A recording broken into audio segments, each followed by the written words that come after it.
കഥയിലെ മുഴുവൻ കാര്യങ്ങളും സാങ്കല്പികമാണ്. കഥ പൂർണ്ണമായും വിനോദത്തിനു വേണ്ടി മാത്രമുള്ളതാണ്. ചാനൽ ഒരു വിധത്തിലുള്ള അന്ധവിശ്വാസത്തെയും പ്രോത്സാഹിപ്പിക്കുന്നില്ല. നഗരത്തിലെ ഏറ്റവും തിരക്കേറിയ തുണിക്കടകളിലൊന്നായ മഹാലക്ഷ്മി സിൽസിലെ പ്രധാന അക്കൗണ്ടന്റാണ് രാമനാഥൻ. സാമ്പത്തിക വർഷാവസാനമായ മാർച്ച് മാസം അയാളെ സംബന്ധിച്ചിടത്തോളം വിശ്രമമില്ലാത്ത നാളുകളാണ്. കട തുറക്കുമ്പോൾ മുതൽ ആരംഭിക്കുന്ന ജോലി തിരക്കുകൾ രാത്രി 8:30 കട അടച്ചാലും തീരില്ല. മറ്റു ജീവനക്കാരെല്ലാം പോയി കഴിഞ്ഞാലും രാമനാഥനും മാനേജരും കണക്കുകൾ ഒത്തുനോക്കാനായി അവിടെ തന്നെ തുടരും. ഓരോ ദിവസത്തെയും വരവ് ചെലവ് കണക്കുകൾ കൃത്യമായി കമ്പ്യൂട്ടറിലേക്ക് മാറ്റി അന്നത്തെ ക്യാഷ് ബാലൻസ് ലോക്കറിലേക്ക് മാറ്റിവെച്ച് കടയുടെ ഷട്ടർ താഴ്ത്തുമ്പോൾ മിക്കവാറും സമയം രാത്രി 11:30 കഴിഞ്ഞിട്ടുണ്ടാകും. പതിവ് പോലെ അന്നും ജോലി കഴിഞ്ഞ് പുറത്തിറങ്ങുമ്പോൾ നഗരം ഉറങ്ങിത്തുടങ്ങിയിരുന്നു. അപൂർവം ചില വാഹനങ്ങൾ മാത്രം നിരത്തിലൂടെ കടന്നു പോകുന്നുണ്ട്. കടയുടെ മുമ്പിൽ നിന്നും കുറച്ചു ദൂരം നടന്നാൽ നഗരത്തിലെ പ്രധാന ബസ് സ്റ്റാൻഡായി. അവിടെ നിന്നും രാത്രി 11:45 പുറപ്പെടുന്ന അവസാനത്തെ ഓർഡിനറി ബസ്സിലാണ് രാമനാഥൻ സ്ഥിരമായി നാട്ടിലേക്ക് മടങ്ങാറുള്ളത്. ആ ബസ് നഗരാതിർത്തി കടന്ന് ഗ്രാമപ്രദേശങ്ങളിലൂടെ സഞ്ചരിച്ച് രാമനാഥന്റെ നാടായ മാവൂരിലെത്തുമ്പോൾ കൃത്യം 12:30 ആകും. സ്ഥിരം യാത്രക്കാരനായതുകൊണ്ട് ബസ്സിലെ കണ്ടക്ടർക്കും ഡ്രൈവർക്കും അയാളെ നന്നായി അറിയാം. 38 വയസ്സുകാരനായ രാമനാഥൻ പ്രകൃതിയ വളരെ ശാന്തനായ ഒരു മനുഷ്യനാണ്. ഭാര്യയും 12 വയസ്സുള്ള ഒരു മകളും അടങ്ങുന്നതാണ് അയാളുടെ കുടുംബം. പകൽ മുഴുവൻ നീളുന്ന കണക്കുകളുടെ ലോകത്തു നിന്നുള്ള യാത്രയിൽ ആ രാത്രി ബസ്സിലെ ഇരിപ്പ് അയാൾക്കൊരു ആശ്വാസമാണ്.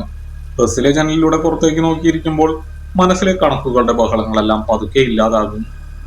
അന്ന് ബസ്സിൽ വലിയ തിരക്കുണ്ടായിരുന്നില്ല. മുൻവശത്തെ സീറ്റിൽ ഏതാനും ചില ആളുകൾ മാത്രം ഉറക്കം തൂങ്ങിയിരിക്കുന്നുണ്ട്. ടിക്കറ്റ് കൊടുത്ത ശേഷം കണ്ടക്ടർ പുറകിലെ സീറ്റിൽ വന്നിരുന്നുറങ്ങാൻ തുടങ്ങിയിരുന്നു. മാവൂർ കവലെത്താറായപ്പോൾ രാമനാഥൻ സീറ്റിൽ നിന്ന് എഴുന്നേറ്റു. ഡ്രൈവർ ബസ് കൃത്യമായി ആൽത്തറയുടെ മുമ്പിൽ നിർത്തിക്കൊടുത്തു. പുറത്തേക്കിറങ്ങിയ രാമനാഥൻ ബസ് ഇരുട്ടിലേക്ക് മറയുന്നതുവരെ അവിടെ തന്നെ നിന്നു. ഇനി 1.5 കിലോമീറ്ററോളം നടന്നു വേണം അയാൾക്ക് വീട്ടിലെത്താൻ. ടാർ ചെയ്ത ചെറിയൊരു പഞ്ചായത്ത് റോഡാണ് ആൽത്തറയിൽ നിന്നും ഗ്രാമത്തിന്റെ ഉള്ളിലേക്ക് പോകുന്നത്. പകൽ സമയങ്ങളിൽ അത്യാവശ്യം ആളുകളുടെ നടപ്പും ഇരുചക്ര വാഹനങ്ങളും ഒക്കെയുള്ള വഴിയാണെങ്കിലും രാത്രി 8 കഴിഞ്ഞാൽ പിന്നെ ആ വഴിയിൽ വലിയ തിരക്കൊന്നും ഉണ്ടാകാറില്ല. രാമനാഥൻ തന്റെ കയ്യിലുള്ള ചെറിയ ടോർച്ച് ഓൺ ചെയ്തു. റോഡിന്റെ ഇരുവശങ്ങളിലും വലിയ റബ്ബർ തോട്ടങ്ങളാണ്. കാറ്റിന്റെ വേഗതയ്ക്കനുസരിച്ച് റബ്ബർ മരങ്ങളുടെ ഇലകൾ തമ്മിലുരയുന്ന ശബ്ദം ആ രാത്രിയുടെ നിശബ്ദതയിൽ വ്യക്തമായി കേൾക്കാമായിരുന്നു. ഇടയ്ക്കിടെ ദൂരെ നിന്നും നായ്ക്കൾ കുരയ്ക്കുന്ന ശബ്ദവും കേൾക്കുന്നുണ്ടായിരുന്നു. റോഡിലെ ചെറിയ കുഴികളും കല്ലുകളും ഒഴിവാക്കി അയാൾ സാവധാനം നടന്നു. കണക്കുകളുടെ പിഴവുകളെ കുറിച്ചും നാളത്തെ ജോലിയെക്കുറിച്ചുമൊക്കെയായിരുന്നു ആ നടത്തത്തിലെ അയാളുടെ ചിന്തകൾ. നടന്ന ഏകദേശം 3/4 കിലോമീറ്ററോളം പിന്നിട്ടപ്പോൾ ആ ഗ്രാമത്തിന്റെ പ്രധാന കവലയായി. വലിയൊരു ആൽമരവും അതിനു താഴെയായി പഴയൊരു വായനശാലയുമുള്ള ആ കവലയുടെ ഒരു വശത്താണ് സുകുമാരന്റെ പലചരക്ക് കടയുള്ളത്. ആ നാട്ടിലെ ഏറ്റവും പഴക്കമുള്ള കടകളിൽ ഒന്നാണത്. സുകുമാരന്റെ അച്ഛൻ തുടങ്ങി വെച്ച ആ കട അദ്ദേഹത്തിന്റെ കാലശേഷം സുകുമാരൻ ഏറ്റെടുത്ത് നടത്തുകയാണ്.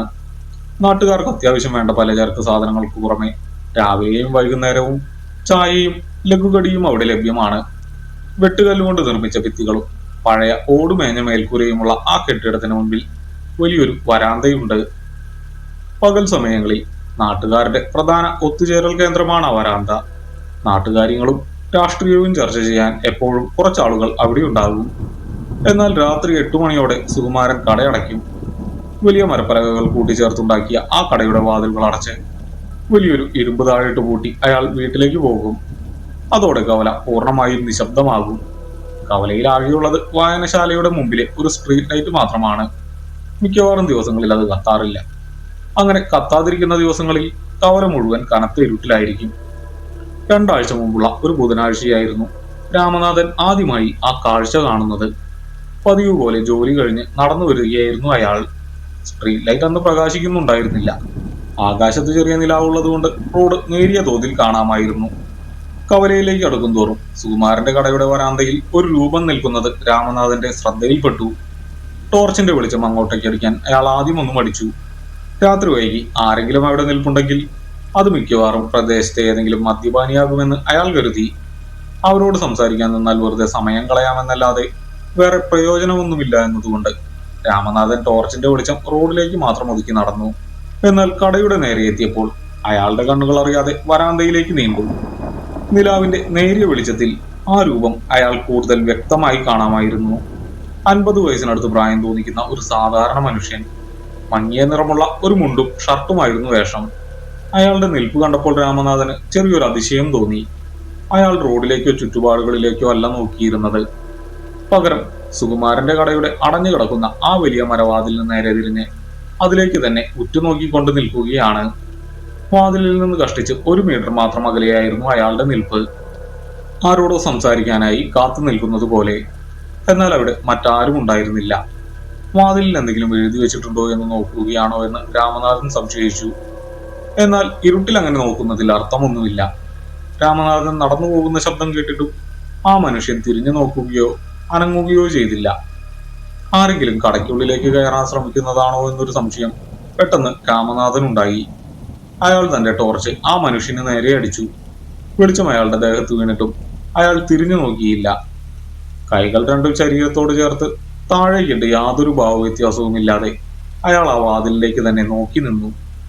അയാളുടെ മുഖം വാതിലിന് നേരെയായിരുന്നതിനാൽ രാമനാഥൻ അത് വ്യക്തമായി കാണാൻ കഴിഞ്ഞില്ല. കൂടുതൽ ശ്രദ്ധിക്കാൻ നിൽക്കാതെ രാമനാഥൻ വേഗത്തിൽ നടന്നു. ഒരുപക്ഷെ മാനസിക വളർച്ചയില്ലാത്ത ആരെങ്കിലും ആകും, അല്ലെങ്കിൽ നന്നായി മദ്യപിച്ചതുകൊണ്ട് എവിടെയാണ് നിൽക്കുന്നതെന്ന ബോധമില്ലാത്ത ഒരാളാകുമെന്ന് അയാൾ സ്വയം സമാധാനിച്ചു. വീട്ടിലെത്തിയ ഉടനെ തന്നെ അയാൾ കിടന്നുറങ്ങുകയും ചെയ്തു. പിറ്റേന്ന് ആ സംഭവം അയാൾ പൂർണ്ണമായും മറന്നിരുന്നു. എന്നാൽ 2 ദിവസങ്ങൾക്ക് ശേഷം വെള്ളിയാഴ്ച രാത്രിയും സമാനമായ കാഴ്ച രാമനാഥൻ കണ്ടു. അന്ന് വഴിവിളക്ക് കത്തുന്നുണ്ടായിരുന്നു. വായനശാലയുടെ മുമ്പിൽ നിന്നുള്ള മഞ്ഞ വെളിച്ചം കടയുടെ വരാന്തയിലേക്കും നേരിയ തോതിൽ വീഴുന്നുണ്ടായിരുന്നു. അന്നും ആ മനുഷ്യൻ അവിടെ തന്നെ ഉണ്ടായിരുന്നു. കഴിഞ്ഞ തവണ കണ്ട അതേ നിൽപ്പ്, അതേ വേഷം. 1 ഇഞ്ച് പോലും മാറാതെ ആ അടഞ്ഞ വാതിലിന് നേരെ തിരിഞ്ഞുകൊണ്ടാണ് അയാൾ നിൽക്കുന്നത്. രാമനാഥന്റെ ഉള്ളിൽ ചെറിയൊരു അസ്വസ്ഥത രൂപപ്പെട്ടു തുടങ്ങി. തുടർച്ചയായി ഒരാൾ പാതിരാത്രിയിൽ അടഞ്ഞു കിടക്കുന്ന ഒരു വാതിലിന് മുമ്പിൽ ഇങ്ങനെ വന്നു നിൽക്കേണ്ട കാര്യമില്ല. അതും യാതൊരു ചലനങ്ങളും ഇല്ലാതെ. ഒരു മനുഷ്യൻ നിൽക്കുമ്പോൾ അറിയാതെ തന്നെ ശരീരത്തിന് ചില ചലനങ്ങൾ ഉണ്ടാകും. തല അങ്ങോട്ടും ഇങ്ങോട്ടും തിരിക്കുക, കാലുകൾ മാറ്റി ചവിട്ടുക, അല്ലെങ്കിൽ ശരീരത്തിന്റെ ഭാരം മറ്റൊരു കാലിലേക്ക് മാറ്റുക, കൈകൾ അനക്കുക എന്നിവയൊക്കെ വളരെ സ്വാഭാവികമാണ്. എന്നാൽ ആ മനുഷ്യൻ നിൽക്കുന്നത് ഒരു പ്രതിമ പോലെയാണ്. ആ നിൽപ്പിലെ കൃത്യതയും നിശ്ചലതയുമാണ് രാമനാഥനെ കൂടുതൽ ചിന്തിപ്പിച്ചത്. അയാൾ പതിയെ നടന്നു. കടയുടെ നേരെ എത്തിയപ്പോൾ രാമനാഥന്റെ കണ്ണുകൾ വീണ്ടും ആ മനുഷ്യനിൽ ഉടക്കി.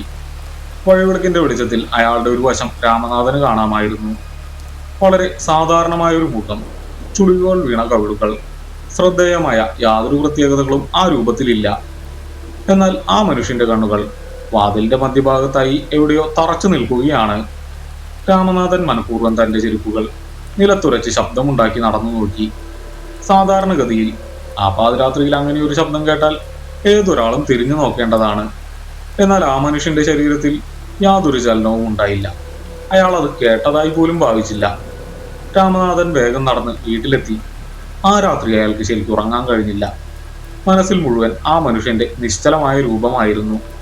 തുടർന്നുള്ള ദിവസങ്ങളിലും ആ കാഴ്ച ആവർത്തിച്ചു. കൃത്യം 12:30-ക്ക് രാമനാഥൻ ആ കവലയിലെത്തുമ്പോൾ ആ മനുഷ്യൻ അവിടെ ഉണ്ടാകും. അതേ വാതിലിന് നേരെ തിരിഞ്ഞ് അതേപോലെ നിശ്ചലനായി. രാമനാഥൻ പതുക്കെ പതുക്കെ ആ വഴിയെയുള്ള യാത്രയെ ഭയപ്പെട്ടു തുടങ്ങി. ആ മനുഷ്യൻ ഒരിക്കലും രാമനാഥനെ ഉപദ്രവിക്കുകയോ അയാളുടെ നേരെ തിരിയുകയോ ചെയ്തിട്ടില്ല. പക്ഷേ ആ സ്വാഭാവികമല്ലാത്ത നിൽപ്പ്, ദിവസങ്ങളായി ആവർത്തിക്കപ്പെടുന്ന ആ കാഴ്ച, അത് രാമനാഥന്റെ മനസ്സിൽ വലിയൊരു ചോദ്യരൂപമായി മാറി. ആ മനുഷ്യൻ ജീവനുള്ള ഒരാൾ തന്നെയാണോ എന്ന് പോലും രാമനാഥന് സംശയം തോന്നാൻ തുടങ്ങി. എന്നാൽ അങ്ങനെ ഒരു ചിന്തയെ പ്രോത്സാഹിപ്പിക്കാൻ അയാളുടെ യുക്തിസഹമായ മനസ്സ് തയ്യാറായിരുന്നില്ല. ഞായറാഴ്ച രാവിലെ പതിവ് പോലെ രാമനാഥൻ വായനശാലയിലെത്തി. അവധി ദിവസമായതിനാൽ നാട്ടിലെ സുഹൃത്തുക്കളായ സുരേഷും രവിയുമൊക്കെ അവിടെ ഉണ്ടായിരുന്നു. പത്രവായനക്കിടയിൽ വളരെ സ്വാഭാവികമെന്നോണം രാമനാഥൻ ഈ വിഷയം അവരോട് അവതരിപ്പിച്ചു. കഴിഞ്ഞ കുറച്ച് ദിവസങ്ങളായി രാത്രി ഞാൻ വരുമ്പോൾ സുകുമാരൻ ചേട്ടന്റെ കടയുടെ വരാന്തയിൽ ഒരാൾ നിൽക്കുന്നത് കാണാറുണ്ട്, രാമനാഥൻ പറഞ്ഞു. വല്ല കള്ളന്മാരുമായിരിക്കുമോ? സുരേഷ് പത്രത്തിൽ നിന്ന് കണ്ണെടുക്കാതെ തന്നെ ചോദിച്ചു. അല്ല, കള്ളനാണെങ്കിൽ ആ സമയത്താണെങ്കിൽ പോലും അത്രയും വെളിച്ചത്ത് റോഡിലൂടെ നടന്നു പോകുന്ന ആർക്കും കാണാൻ പാകത്തിന് നിൽക്കില്ലല്ലോ. മാത്രമല്ല, അയാൾ ദിവസങ്ങളോളം ആ കടയുടെ അടഞ്ഞ വാതിലിലേക്ക് നോക്കി തന്നെയാണ് നിൽക്കുന്നത്, ഒട്ടും അനങ്ങാതെ. രാമനാഥൻ കാര്യത്തിന്റെ ഗൗരവം മനസ്സിലാക്കി കൊടുക്കാൻ ശ്രമിച്ചു. നീ രാത്രി വൈകി വരുന്നത് കൊണ്ട് ഉറക്കച്ചടവിൽ വല്ല നിഴലും കണ്ടതാകും. സുകുമാരൻ ചേട്ടൻ രാത്രി 8 മണിക്ക് കട പൂട്ടിയാൽ പിന്നെ ആ കവലയിൽ ഒരു മനുഷ്യ കുഞ്ഞു പോലും ഉണ്ടാകാറില്ല. പിന്നെ അപ്പുറത്തെ വാർഡിലെ കുമാരൻ ചേട്ടൻ ചിലപ്പോ രാത്രി കുടിച്ചിലൊക്കെ കേട്ട് ആ വരാന്തയിൽ കിടന്നുറങ്ങാറുണ്ട്.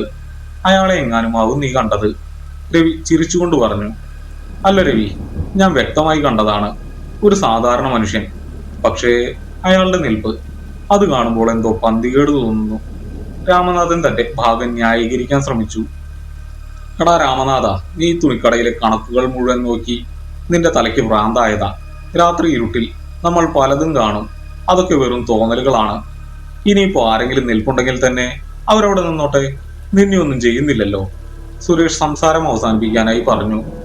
അവർക്കൊന്നും അത് വലിയ കാര്യമായി തോന്നിയില്ല എന്ന് രാമനാഥന് മനസ്സിലായി. ആരും അത് വിശ്വസിക്കുന്നുമില്ല. താൻ കണ്ടത് ഒരു തോന്നലാണ് എന്ന് രാമനാഥൻ വീണ്ടും ചിന്തിച്ചു.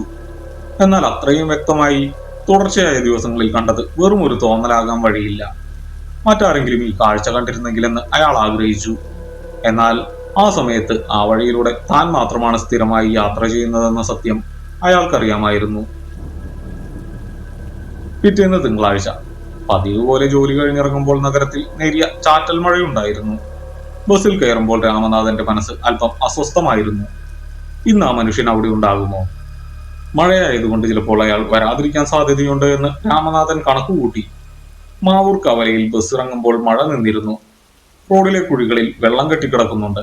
മരച്ചില്ലകളിൽ നിന്ന് വെള്ളത്തുള്ളികൾ ഇറ്റു വീഴുന്ന ശബ്ദം ആ നിശബ്ദതയിൽ മുഴങ്ങിക്കേട്ടു. രാമനാഥൻ തന്റെ ടോർച്ച് ഓൺ ചെയ്ത് നടത്തം ആരംഭിച്ചു. കവലയിലേക്ക് അടുക്കുന്തോറും അയാളുടെ കാലുകളുടെ വേഗത കുറഞ്ഞു. ഉള്ളിൽ ചെറിയൊരു ഭയം രൂപപ്പെടുന്നത് അയാൾ അറിഞ്ഞു. സ്ട്രീറ്റ് ലൈറ്റ് അന്ന് കത്തുന്നുണ്ടായിരുന്നു. ദൂരെ നിന്ന് തന്നെ സുകുമാരന്റെ കടയുടെ വരാന്ത അയാൾ കണ്ടു. വരാന്ത ശൂന്യമായിരുന്നു.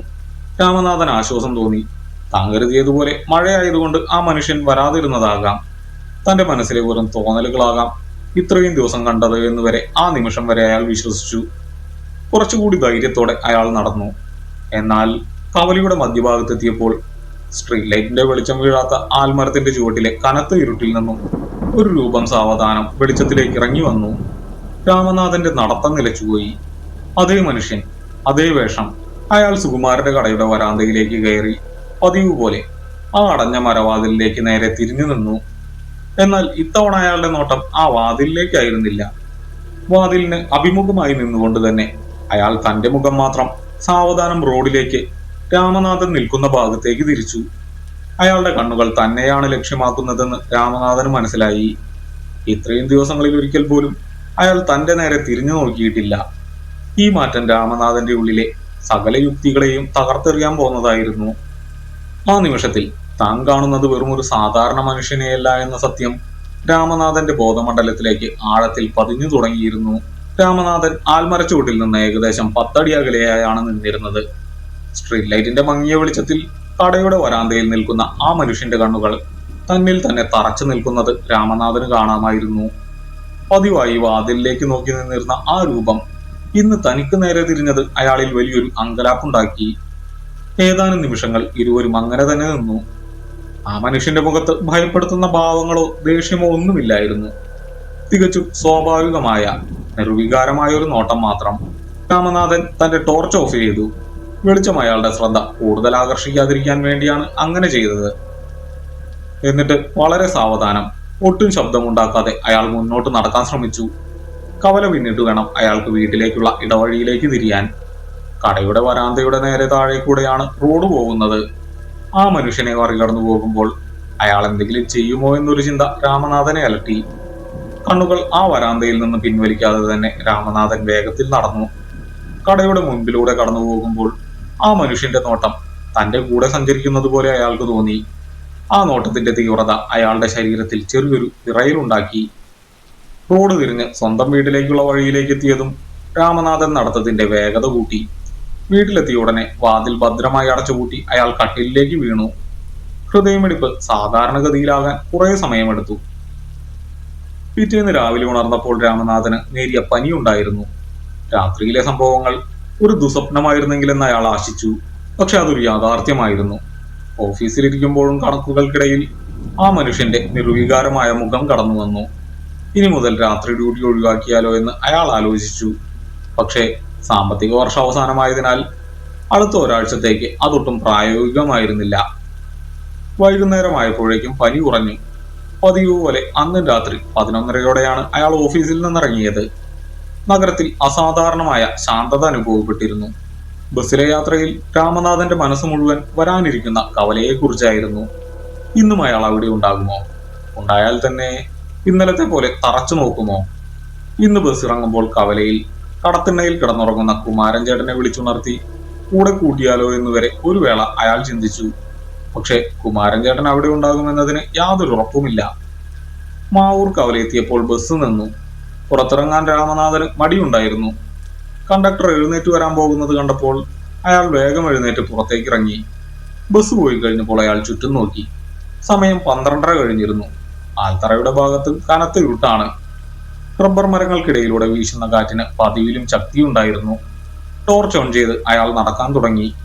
ഇന്ന് എന്ത് സംഭവിച്ചാലും ആ കവലയിൽ നിൽക്കരുതെന്നും ആ മനുഷ്യന്റെ മുഖത്തേക്ക് നോക്കരുതെന്നും അയാൾ മനസ്സിൽ ഉറപ്പിച്ചു. പകുതി ദൂരം പിന്നിട്ടപ്പോൾ സ്ട്രീറ്റ് ലൈറ്റ് കത്താത്തത് അയാളുടെ ശ്രദ്ധയിൽപ്പെട്ടു. കവല മുഴുവൻ ഇരുട്ടിലാണ്. ടോർച്ചിന്റെ വെളിച്ചത്തിൽ മാത്രമേ മുമ്പോട്ടുള്ള വഴി കാണാനാകൂ. രാമനാഥൻ തന്റെ ടോർച്ചിന്റെ വെളിച്ചം റോഡിലേക്ക് മാത്രം കേന്ദ്രീകരിച്ച് വേഗത്തിൽ നടന്നു. കവലയോടടുത്തപ്പോൾ അയാളുടെ കണ്ണുകൾ അറിയാതെ സുകുമാരന്റെ കടയുടെ വരാന്തയിലേക്ക് നീണ്ടു. കനത്ത ഇരുട്ടിൽ ഒന്നും വ്യക്തമായിരുന്നില്ല. പക്ഷെ ആ ഭാഗത്ത് നിൽക്കുന്ന ഒരു രൂപത്തെ ടോർച്ചിന്റെ വെളിച്ചത്തിന്റെ ചെറിയൊരംശം തട്ടിയപ്പോൾ അയാൾ കണ്ടു. ഇന്ന് ആ മനുഷ്യൻ വാതിലിനടുത്തല്ല, വരാന്തയുടെ അരികിൽ റോഡിലേക്ക് ഇറങ്ങുന്ന പടിക്കെട്ടിന് തൊട്ടുമുകളിലായാണ് നിൽക്കുന്നത്. രാമനാഥന്റെ വരവും പ്രതീക്ഷിച്ചെന്ന പോലെ അയാൾ റോഡിലേക്ക് നോക്കി നിൽക്കുകയാണ്. രാമനാഥൻ ടോർച്ചിന്റെ വെളിച്ചം താഴ്ത്തിപ്പിടിച്ച് വേഗത്തിൽ നടന്നു. വരാന്തയുടെ തൊട്ടടുത്തെത്തിയപ്പോൾ അയാളുടെ കാലുകളുടെ വേഗത കുറഞ്ഞു. ഇരുട്ടാണെങ്കിലും ആ മനുഷ്യൻ തന്റെ തൊട്ടുമുകളിൽ നിൽക്കുന്നതായി അയാൾക്ക് മനസ്സിലായി. പെട്ടെന്നൊരു ശബ്ദം കേട്ടു. ആരോ പടിക്കെട്ടുകൾ ഇറങ്ങി താഴേക്ക് വരുന്ന ശബ്ദം. രാമനാഥൻ ഭയന്നുപോയി. ടോർച്ചിന്റെ വെളിച്ചം സാവധാനം ആ പടിക്കെട്ടുകളിലേക്ക് നീങ്ങി. ആ മനുഷ്യൻ വരാന്തയിൽ നിന്നും താഴേക്ക് ഇറങ്ങിയിരിക്കുന്നു. ഇപ്പോൾ അയാൾ റോഡിലാണ് നിൽക്കുന്നത്. രാമനാഥന് നേർക്ക് തിരിഞ്ഞുകൊണ്ട് ഇരുവരും തമ്മിൽ കഷ്ടിച്ച് 10 അടി ദൂരം മാത്രമേ ഉള്ളൂ. ടോർച്ചിന്റെ വെളിച്ചം അയാളുടെ കാലുകളിൽ വീണു. ചെരുപ്പുകളില്ലാത്ത മണ്ണു പുരണ്ട കാലുകൾ. അയാളുടെ വസ്ത്രങ്ങൾ ഇന്നലെ കണ്ടതുപോലെ തന്നെയായിരുന്നു. രാമനാഥൻ പിന്നോട്ട് മാറാൻ ശ്രമിച്ചു. പക്ഷേ കാലുകൾ അനങ്ങുന്നില്ലായിരുന്നു. ആ മനുഷ്യൻ സാവധാനം മുൻപോട്ട് നടക്കാൻ തുടങ്ങി. ഓരോ ചുവടും വളരെ കൃത്യതയോടെയാണ് അയാൾ വയ്ക്കുന്നത്. രാമനാഥൻ ടോർച്ചിന്റെ വെളിച്ചം അയാളുടെ മുഖത്തേക്ക് നീട്ടി. വെളിച്ചം മുഖത്ത് തട്ടിയിട്ടും അയാൾ കണ്ണുകൾ ചിമ്മിയില്ല. നിർവികാരമായ അതേ നോട്ടം. അയാൾ രാമനാഥന്റെ അടുത്തു വന്നു നിന്നു. രാമനാഥന്റെ ഹൃദയമിടിപ്പ് പുറത്തേക്ക് കേൾക്കാവുന്നത്ര വേഗത്തിലായിരുന്നു. ആ മനുഷ്യൻ എന്തെങ്കിലും സംസാരിക്കുമോ അതോ ഉപദ്രവിക്കുമോ എന്ന് അയാൾ ഭയന്നു. എന്നാൽ അയാൾ അവിടെ തന്നെ നിന്നു. അയാളുടെ ശരീരത്തിന് ചുറ്റും അസാധാരണമായ ഒരു നിശബ്ദതയുണ്ടായിരുന്നു. ഏതാനും നിമിഷങ്ങൾ അങ്ങനെ കടന്നുപോയി. പെട്ടെന്ന് ആ മനുഷ്യൻ തിരിഞ്ഞു നടക്കാൻ തുടങ്ങി. രാമനാഥനെ മറികടന്ന് അയാൾ പോകുന്ന വഴിയിലൂടെ തന്നെ. രാമനാഥൻ അത്ഭുതത്തോടെ നോക്കി നിന്നു. അയാൾ വളരെ സാവധാനമാണ് നടക്കുന്നത്. ടോർച്ചിന്റെ വെളിച്ചത്തിൽ അയാളുടെ രൂപം ഇരുട്ടിലേക്ക് മറയുന്നതുവരെ രാമനാഥൻ അവിടെ തന്നെ നിന്നു. അയാൾ പോയതിനു ശേഷം രാമനാഥൻ തിരക്കിട്ട വീട്ടിലേക്ക് നടന്നു. ഇന്നത്തെ സംഭവം അയാളെ കൂടുതൽ ആശയക്കുഴപ്പത്തിലാക്കി. എന്തുകൊണ്ടാണ് ആ മനുഷ്യൻ തന്റെ അടുത്തേക്ക് വന്നത്? എന്തുകൊണ്ടാണ് അയാൾ ഒന്നും സംസാരിക്കാതിരുന്നത്? ഇനിയുള്ള ദിവസങ്ങളിൽ എന്തായിരിക്കും സംഭവിക്കുക? അടുത്ത ദിവസം മുതൽ രാമനാഥൻ തന്റെ യാത്രയുടെ സമയം മാറ്റി. രാത്രി 11:30 പകരം രാത്രി 8:30 തന്നെ ജോലി നിർത്തി അയാൾ വീട്ടിലേക്ക് മടങ്ങാൻ തുടങ്ങി. ജോലി സ്ഥലത്തെ അധിക ജോലികൾ വീട്ടിലിരുന്ന് ചെയ്യാമെന്ന് അയാൾ മാനേജറോട് പറഞ്ഞു സമ്മതിപ്പിച്ചു. 12:30 ആ വഴിയിലൂടെയുള്ള യാത്ര അയാൾ പൂർണ്ണമായും ഒഴിവാക്കി. 2-3 ദിവസങ്ങൾ അങ്ങനെ കടന്നുപോയി. ആ മനുഷ്യനെ കാണാതായതോടെ രാമനാഥന്റെ മനസ്സ് കുറച്ചുകൂടി ശാന്തമായി. താൻ ഭയപ്പെട്ടത് വെറുതെയാണെന്നും അതൊരു സാധാരണ മനുഷ്യനായിരിക്കുമെന്നും അയാൾ വിശ്വസിച്ചു തുടങ്ങി. വ്യാഴാഴ്ച വൈകുന്നേരം നഗരത്തിൽ കനത്ത മഴ പെയ്തു. ഗതാഗതം മുഴുവൻ താറുമാറായി. രാമനാഥൻ ഓഫീസിൽ നിന്നിറങ്ങുമ്പോൾ തന്നെ 8:30 കഴിഞ്ഞിരുന്നു. ബസ് സ്റ്റാൻഡിനടുത്തെത്തിയപ്പോൾ ഒരു ബസ്സുമില്ല. മഴയെ തുടർന്ന് പല സർവീസുകളും റദ്ദാക്കിയിരിക്കുകയാണ്. മണിക്കൂറുകളോളം അയാൾ അവിടെ തന്നെ കാത്തു നിന്നു. അവസാനം 11:45 ഓർഡിനറി ബസ് മാത്രമാണ് വന്നത്. ആ ബസ്സിൽ കയറുമ്പോൾ തന്നെ രാമനാഥന്റെ മനസ്സിൽ പഴയ ഭയം വീണ്ടും കടന്നു വന്നു. ഇന്ന് കൃത്യം 12:30 താൻ കവലയിലെത്താൻ പോകുന്നത്. ആ മനുഷ്യൻ ഇന്ന് അവിടെ ഉണ്ടാകുമോ? മഴയായതുകൊണ്ട് ചിലപ്പോൾ വരാതിരിക്കാൻ സാധ്യതയുണ്ട്. മാവൂർ കവലയിലെത്തിയപ്പോൾ മഴ നിന്നിരുന്നു. ആകാശത്ത് കാർമേഘങ്ങൾ മൂടിക്കൂടിയിരുന്നതിനാൽ കനത്ത ഇരുട്ടാണ്. രാമനാഥൻ ബസ് ഇറങ്ങി. സ്ട്രീറ്റ് ലൈറ്റ് ഇന്നും കത്തുന്നില്ല. ടോർച്ച് ഓൺ ചെയ്ത് അയാൾ നടക്കാൻ തുടങ്ങി. ഇത്തവണ വേഗത കൂടുതലായിരുന്നു. എങ്ങനെയെങ്കിലും ആ കവല കടന്നു കിട്ടണമെന്നൊരു ചിന്ത മാത്രമേ അയാളുടെ മനസ്സിലുണ്ടായിരുന്നുള്ളൂ. കവലയോടടുത്തപ്പോൾ അയാൾ പതിവ് പോലെ സുകുമാരന്റെ കടയുടെ വരാന്തയിലേക്ക് നോക്കി. അവിടെ ആരുമില്ലായിരുന്നു. രാമനാഥൻ ആശ്വാസം തോന്നി. അയാൾ വേഗത്തിൽ നടന്നു. എന്നാൽ വരാന്തയുടെ തൊട്ടു താഴെ എത്തിയപ്പോൾ ഒരു കാൽപെരുമാറ്റം കേട്ടു. വരാന്തയിൽ നിന്നല്ല, റോഡിന്റെ മറുഭാഗത്ത് നിന്ന്. രാമനാഥൻ തിരിഞ്ഞു നോക്കി. ടോർച്ചിന്റെ വെളിച്ചം അവിടേക്ക് വീണു. ആൽമരത്തിന്റെ ചുവട്ടിൽ ഇരുട്ടിൽ ആ മനുഷ്യൻ നിൽക്കുന്നു. രാമനാഥൻ നിന്നുപോയി. ഇന്ന് അയാൾ കടയുടെ വരാന്തയിലല്ല നിൽക്കുന്നത്. രാമനാഥൻ നടന്നു വരുന്ന വഴിക്കരികിലാണ്. അയാൾ പതിയെ മുൻപോട്ട് നടന്നു വന്നു. ടോർച്ചിന്റെ വെളിച്ചത്തിൽ അയാളുടെ രൂപം കൂടുതൽ വ്യക്തമായി. നനഞ്ഞ വസ്ത്രങ്ങൾ, മഴ നനഞ്ഞതുകൊണ്ടാകാം അയാളുടെ തലമുടി മുഖത്തേക്ക് വീണ് കിടക്കുന്നുണ്ട്. അയാൾ രാമനാഥന്റെ അടുത്തേക്ക് വരികയാണ്. ഇത്തവണ അയാളുടെ മുഖത്ത് ഒരു ഭാവമാറ്റം ഉണ്ടായിരുന്നു. വളരെ നേരിയൊരു ചിരി. അത് രാമനാഥനെ കൂടുതൽ ഭയപ്പെടുത്തി. അയാൾ രാമനാഥന്റെ തൊട്ടടുത്ത് വന്നു നിന്നു. രാമനാഥൻ ടോർച്ച് അയാളുടെ നേർക്ക് പിടിച്ചുകൊണ്ട് തന്നെ അനങ്ങാതെ നിന്നു. രാമനാഥ, ആ മനുഷ്യൻ സംസാരിക്കാൻ തുടങ്ങി. പരുക്കനായ, എന്നാൽ തികച്ചും സാധാരണമായ ഒരു ശബ്ദം. ഇത്രയും ദിവസങ്ങൾക്കിടയിൽ ആദ്യമായിട്ടാണ് അയാൾ സംസാരിക്കുന്നത്. രാമനാഥൻ ഞെട്ടിത്തരിച്ചുപോയി. അയാൾക്ക് എങ്ങനെ തന്റെ പേരറിയാം? ഇന്ന് വരാൻ കുറച്ചു വൈകിയല്ലോ, അയാൾ ചോദിച്ചു. രാമനാഥൻ ഉത്തരം പറയാൻ കഴിയാതെ നിന്നു. ആ ശബ്ദത്തിൽ ഒരു ഭീഷണിയുടെ സ്വരമില്ലായിരുന്നു. എന്നാൽ ആ സാഹചര്യവും അയാളുടെ രൂപവും രാമനാഥനെ വല്ലാതെ ഭയപ്പെടുത്തി.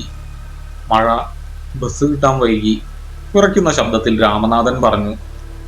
ആ, ഞാൻ കുറച്ചു നാളായി ഇവിടെ കാത്തു നിൽക്കുന്നു. സുകുമാരൻ എന്താ കട തുറക്കാത്തത്? അയാളുടെ മറുപടി രാമനാഥനെ കൂടുതൽ ആശയക്കുഴപ്പത്തിലാക്കി. പാതിരാത്രിയിൽ എന്തിനാണ് സുകുമാരൻ കട തുറക്കുന്നത്? സുകുമാരൻ രാവിലെ 5:30 കട തുറക്കൂ, രാമനാഥൻ പറഞ്ഞു. ആ മനുഷ്യൻ വീണ്ടും ചിരിച്ചു. ഇത്തവണ ആ ചിരിക്ക് കുറച്ചുകൂടി വ്യക്തതയുണ്ടായിരുന്നു. അല്ല, അവനോട് ഞാൻ പറഞ്ഞിട്ടുണ്ട്, ഇന്ന് രാത്രി എനിക്ക് ദൂരെ ഒരു സ്ഥലത്തേക്ക് പോകാനുള്ളതാണെന്ന്. ഒരു ചായ കുടിച്ചിട്ട് പോകാമെന്ന് കരുതി കാത്തു നിൽക്കുകയായിരുന്നു. ഇത്രയും പറഞ്ഞുകൊണ്ട് അയാൾ തന്റെ വലതു കൈ രാമനാഥന്റെ ചുമലിൽ വെച്ചു. ഒരു സാധാരണ മനുഷ്യന്റെ കൈയുടെ ഭാരം മാത്രമാണ് രാമനാഥൻ അനുഭവപ്പെട്ടത്. എന്നാൽ ഞാൻ പോവുകയാ. സുകുമാരനെ കാണുമ്പോൾ പറയണം നാരായണൻ വന്നിരുന്നു എന്ന്. അയാൾ തന്റെ കൈ പിൻവലിച്ചു. എന്നിട്ട് തിരിഞ്ഞ് സുകുമാരന്റെ കടയുടെ നേർക്ക് നടന്നു. രാമനാഥൻ സ്തംഭിച്ചു നിന്നുപോയി. അയാൾ വരാന്തയിലേക്ക് കയറി ആ അടഞ്ഞ മരവാതിലിന് മുൻപിൽ നിന്നു. അടുത്ത നിമിഷം സംഭവിച്ചത് രാമനാഥന്റെ യുക്തിയെ പൂർണ്ണമായും തകർക്കുന്നതായിരുന്നു. ആ മനുഷ്യൻ വലിയ ഇരുമ്പ് താഴിട്ട് കൂട്ടിയ ആ മരവാതിൽ തന്റെ കൈകൾ വെച്ച് തള്ളി. ദ്രവിച്ച ഇരുമ്പാണ് ഇളകുന്ന വലിയൊരു ശബ്ദം ആ രാത്രിയുടെ നിശബ്ദതയിൽ മുഴങ്ങിക്കേട്ടു. ഒട്ടും പ്രയാസമില്ലാതെ ആ വലിയ വാതിൽ ഉള്ളിലേക്ക് തുറന്നു. അയാൾ ആ ഇരുട്ടിലേക്ക് കയറി. വലിയൊരു ശബ്ദത്തോടെ വാതിൽ പിന്നിൽ കൊട്ടിയടഞ്ഞു. രാമനാഥൻ തന്റെ ടോർച്ചിന്റെ വെളിച്ചം ആ വാതിലിലേക്ക് തന്നെ നീട്ടിപ്പിടിച്ചു. വലിയ ഇരുമ്പ് താഴ് വെച്ച് കൂട്ടിയ ആ വാതിൽ അണുവിട മാറിയിട്ടുണ്ടായിരുന്നില്ല. കൂട്ട് പഴയതുപോലെ തന്നെ തുറന്നു കിടക്കുന്നുണ്ടായിരുന്നു. എന്നാൽ ആ സമയം കടയ്ക്കുള്ളിലെ കൂരിട്ടിൽ നിന്ന് ഒരു ചായ ഗ്ലാസ് മേശപ്പുറത്ത് വെക്കുന്ന ശബ്ദം കേട്ടു. രാമനാഥന്റെ കണ്ണുകൾ ആ പഴയ ഇരുമ്പ് താഴിന്മേൽ തന്നെ ഉറച്ചു നിന്നു. എത്ര ശ്രമിച്ചിട്ടും അയാൾക്ക് തന്റെ യുക്തിയെ അവിടെ സംഭവിച്ച കാര്യങ്ങളുമായി കൂട്ടിയോജിപ്പിക്കാൻ കഴിഞ്ഞില്ല. മിനിറ്റുകൾക്ക് മുമ്പ് തന്റെ മുമ്പിൽ നിന്ന, തന്നോട് സംസാരിച്ച, സ്വന്തം കൈകൾ കൊണ്ട് തന്റെ ചുമലിൽ സ്പർശിച്ച ഒരു മനുഷ്യൻ, അയാൾ ആ മരവാതിൽ തള്ളി തുറന്ന് ഉള്ളിലേക്ക് കയറുന്നത് താൻ സ്വന്തം കണ്ണുകൾ കൊണ്ട് കണ്ടതാണ്.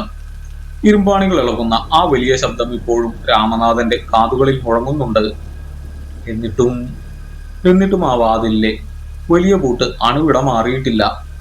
സുകുമാരൻ വൈകുന്നേരം പൂട്ടിയ അതേ കിടപ്പിൽ തന്നെ ആ ഇരുമ്പ് താഴ് അവിടെ തൂങ്ങിക്കിടക്കുന്നു. ടോർച്ചിന്റെ വെളിച്ചം വാതിലിന്റെ വിടവുകളിലൂടെ ഉള്ളിലേക്ക് കടത്തിവിടാൻ രാമനാഥൻ ശ്രമിച്ചു. കനത്ത ഇരുട്ടല്ലാതെ മറ്റൊന്നും അവിടെ കാണാനില്ല.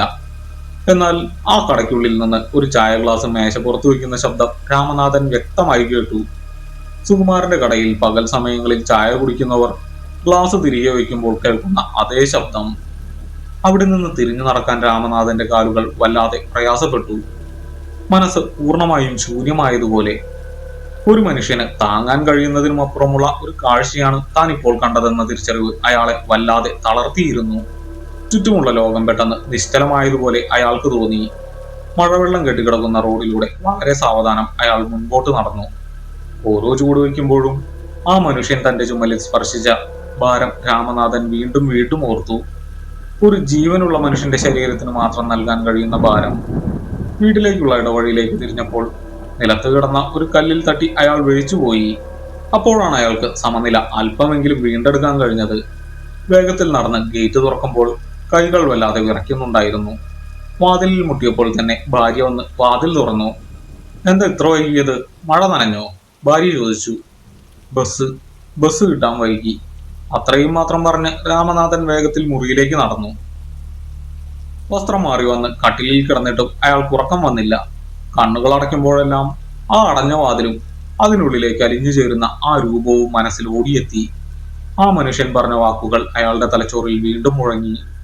സുകുമാരനെ കാണുമ്പോൾ പറയണം, നാരായണൻ വന്നിരുന്നു എന്ന്. ആരാണ് നാരായണൻ? അയാൾക്കെന്താണ് സുകുമാരന്റെ കടയുമായുള്ള ബന്ധം? അയാൾ എന്തിനാണ് ദിവസങ്ങളോളം തനിക്കായി കാത്തുനിന്നത്? അയാളുടെ മനസ്സിൽ ചോദ്യങ്ങൾ ഉയർന്നു. എപ്പോഴോ രാമനാഥൻ മയങ്ങിപ്പോയി. പിറ്റേന്ന് രാവിലെ ഉണരുമ്പോൾ 8 മണി കഴിഞ്ഞിരുന്നു. പുറത്ത് നല്ല വെയിലുണ്ട്. മഴ പെയ്തതിന്റെ യാതൊരു ലക്ഷണവുമില്ല. രാമനാഥൻ എഴുന്നേറ്റ് ജനലിലൂടെ പുറത്തേക്ക് നോക്കി. അയൽപ്പക്കത്തെ കുട്ടികൾ സ്കൂളിലേക്ക് പോകുന്നു. പാൽക്കാരൻ സൈക്കിളിൽ കടന്നു പോകുന്നു. എല്ലാം കൊണ്ടും വളരെ സാധാരണമായൊരു പ്രഭാതം. രാത്രിയിൽ താൻ കണ്ടതെല്ലാം ഒരു തോന്നലായിരുന്നു എന്ന് ഒരു നിമിഷം അയാൾ ചിന്തിച്ചു. മനുഷ്യന്റെ മനസ്സ് ചിലപ്പോൾ അങ്ങനെയാണ്. ഉൾക്കൊള്ളാൻ കഴിയാത്ത യാഥാർത്ഥ്യങ്ങളെ അത് വെറും തോന്നലുകളായോ സ്വപ്നങ്ങളായോ വ്യാഖ്യാനിക്കാൻ ശ്രമിക്കും. എന്നാൽ ആ മനുഷ്യന്റെ ശബ്ദവും സ്പർശവും അത്ര എളുപ്പത്തിൽ മായ്ച്ചു കളയാൻ രാമനാഥന് കഴിയുമായിരുന്നില്ല. ഓഫീസിൽ പോകാൻ കഴിയുന്ന മാനസികാവസ്ഥയിലായിരുന്നില്ല അയാൾ. മാനേജറെ വിളിച്ച് തനിക്ക് സുഖമില്ലെന്നും ഇന്ന് ജോലിക്ക് വരാൻ കഴിയില്ലെന്നും രാമനാഥൻ അറിയിച്ചു. പ്രഭാത ഭക്ഷണം കഴിച്ചതിന് ശേഷം അയാൾ ഗ്രാമത്തിലെ കവല ലക്ഷ്യമാക്കി നടന്നു. വെളിച്ചത്തിൽ ആ സ്ഥലം ഒന്നുകൂടി കാണണം. സുകുമാരനോട് ഈ കാര്യങ്ങൾ ചോദിച്ചറിയണം. 10 മണിയോടെ രാമനാഥൻ കവലയിലെത്തി. സുകുമാരന്റെ കടയിൽ അത്യാവശ്യം തിരക്കുണ്ട്. മുമ്പിലെ ബെഞ്ചിൽ കുറച്ചുപേരിരുന്ന് പത്രം വായിക്കുന്നു. അകത്ത് സുകുമാരൻ സാധനങ്ങൾ അളന്നു കൊടുക്കുന്ന തിരക്കിലാണ്. രാമനാഥൻ കടയുടെ വരാന്തയിലേക്ക് കയറി. ഇന്നലെ രാത്രി ആ മനുഷ്യൻ നിന്ന അതേ സ്ഥലം. അവിടെ യാതൊരു അസ്വാഭാവികതയും രാമനാഥന് കാണാൻ കഴിഞ്ഞില്ല. വലിയ മരവാതിൽ ഒരു പാളി തുറന്നിട്ടിരിക്കുന്നു. രാത്രി പൂട്ടാൻ ഉപയോഗിക്കുന്ന ആ പഴയ ഇരുമ്പ് താഴ് മരവാതിലിന്റെ ഒരു മൂലയിൽ കിടപ്പുണ്ട്.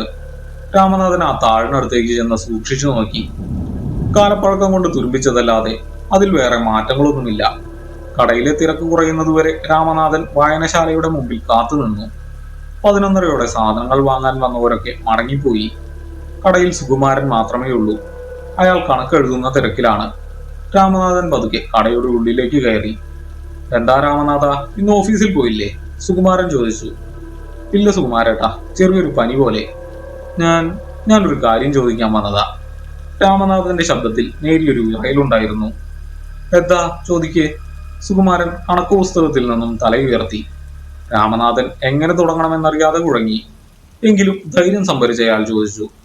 സുകുമാരേട്ടാ, ഇന്നലെ രാത്രി എപ്പോഴെങ്കിലും ഈ കട തുറന്നിരുന്നോ? സുകുമാരൻ ചിരിച്ചു. രാത്രിയോ? 8 മണിക്ക് പൂട്ടിയാൽ പിന്നെ ഞാൻ പിറ്റേന്ന് വെളുപ്പിന് 5:30 ഇങ്ങോട്ട് വരാറുള്ളൂ. നീ എന്താ അങ്ങനെ ചോദിച്ചത്? രാത്രി വല്ല കള്ളന്മാരും ഇവിടെ വന്നു നിൽക്കുന്നത് കണ്ടോ? അല്ല, ചോദിച്ചെന്നേ ഉള്ളൂ. രാമനാഥൻ ഒരു നിമിഷം നിശബ്ദനായി. പിന്നെ അയാളുടെ കണ്ണുകളിലേക്ക് നോക്കിക്കൊണ്ട് പറഞ്ഞു. ഇന്നലെ രാത്രി ഞാൻ വരുമ്പോൾ ഈ വരാന്തയിൽ ഒരാൾ നിൽപ്പുണ്ടായിരുന്നു. അയാൾ എന്നോട് സംസാരിച്ചു. സുകുമാരേട്ടനോട് ഒരു കാര്യം പറയാനുണ്ടെന്ന് പറഞ്ഞു. സുകുമാരന്റെ മുഖത്തെ ചിരി മാഞ്ഞു.